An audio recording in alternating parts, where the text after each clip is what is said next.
Hey guys, welcome back to my channel. And today's video is when you get a nosebleed. Please don't forget to subscribe, like, and share. And let's get going. You were meticulously organizing the common room, a task that you'd volunteered for, because honestly, someone had to do it. And the rest of Class 1A seemed to operate under the creative chaos philosophy. Dust motes danced in the afternoon sunbeams, and the faint scent of, well, whatever Bakugo had blown up earlier, still lingered. You hummed the tone under your breath, reaching up to adjust the crooked picture frame of All Might looking heroic. Suddenly, a sharp, familiar voice cut through your piece. Oi, Wayan, what the hell are you doing messing with my stuff?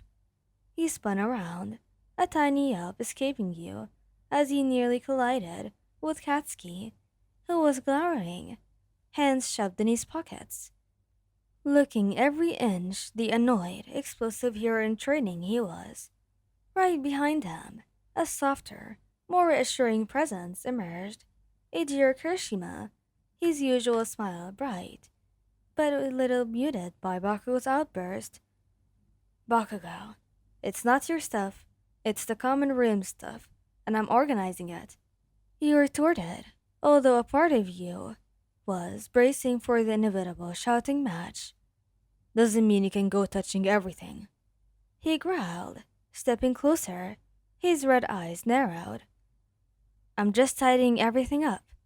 He defended, feeling a familiar warmth creep up your face, a mix of annoyance and, you had to admit, a strange sort of fondness for his antics.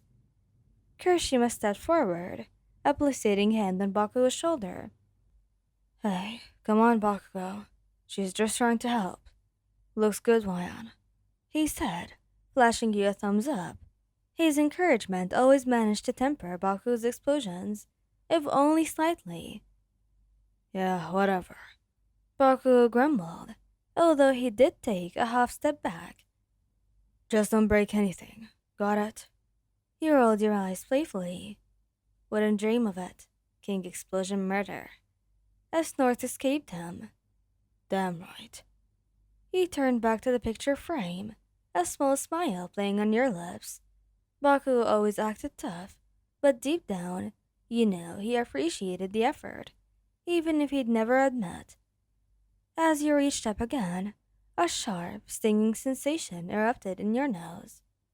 Your eyes widened. Oh, not now, please. You quickly brought a hand up to your face, pressing your fingers against your nostril. A warm liquid trickle was already making its way down. You tried to be subtle, but it was hard to hide something like this. Huh? What's wrong, Wayan? Kirishima asked, his voice laced with concern, instantly noticing your sudden stillness and the hand pressed to your face. Bakugo, who had been about to stomp off, paused, his head cocked to his side. He watched you, a flicker of something unreadable in his gaze. Nothing. Just a little etch, probably. You mumbled, hoping to sound convincing. But then, a few drops of crimson splattered onto the pristine, common room floor. Both boys saw it. Kirishima's eyes widened in alarm. A nosebleed, Wayan, he exclaimed, rushing over to you. Are you okay? Did you hit your head? Bakugo surprisingly didn't yell. He just stood there, staring at the small, growing pool on the floor, his usual scowl replaced by a look of genuine concern. It was hard to tell with him. I don't know. It just started going like this. You admitted, feeling a little flustered and embarrassed. You definitely didn't want to make a mess, especially when you were the one cleaning, too. Do you need a tissue? Kirishima was already rummaging through his pockets. I think I have some. Oh, no, wait. These are all crinkled up. He looked around frantically. Should we get recovery girl? You're bleeding a lot. You shook your head, pressing harder on your nose. No, I get them sometimes. I just need a tissue. Before Kirishima could dart off, Bakugo was suddenly right next to you, closer than he usually allowed himself to be, unless he was yelling. You could feel the heat radiating off of him. Without a word, he pulled out a white handkerchief from his own pocket, a surprising item for him to carry. You thought fleetingly, and, with surprising gentleness, pressed it against your nose, his fingers brushing yours. His touch was firm, but not rough, and for a moment you just froze, staring at him. His intense red eyes met yours, and you could swear there was a hint of something soft in them. "Stop bleeding all over the damn place, idiot," he muttered, but his voice lacked its usual bite. He was holding the handkerchief so you could press it yourself, but he didn't pull his hand away. Kirishima, although relieved, looked a little bewildered by Bakugo's sudden display of care. "Wow, Bakugo, you actually have a hanky." Bakugo glared at him. "Shut your face, shitty hair. A man's gotta be prepared for anything like this." He quickly looked back at you. "Is it stopping?" You nodded, feeling the flow slow down considerably. The clean, slightly stiff fabric of his handkerchief was surprisingly soothing. "Yeah, I think so. Thanks, Katsuki." "Don't thank me. Just don't make a mess," he grumbled, although he didn't remove his hand from where it was supporting yours.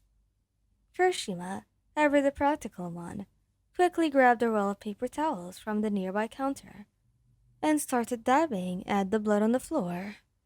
"Where was this when we needed it?" "Let me get this wine, okay? You sit down.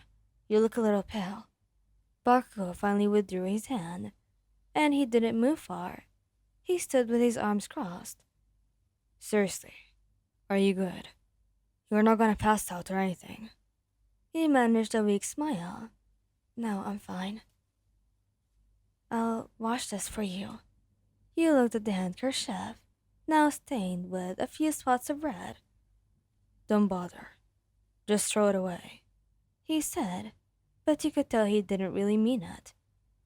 Kirishima finally finished cleaning up, and then came over. "Maybe you should lie down for a bit, Wyan. We can take over organizing." "I guess," Bakugo added, surprising you again. "Go take a nap or something. Don't need you fainting and breaking more of my stuff." You couldn't help but chuckle. "It's not your stuff, Bakugo." You felt a warmth spread through you, not from the nosebleed, but from the unexpected care radiating from both of them. "Seriously though, thanks guys. You're both surprisingly helpful." Bakugo scoffed, turning his head slightly to hide the faint flush on his cheeks. "Whatever.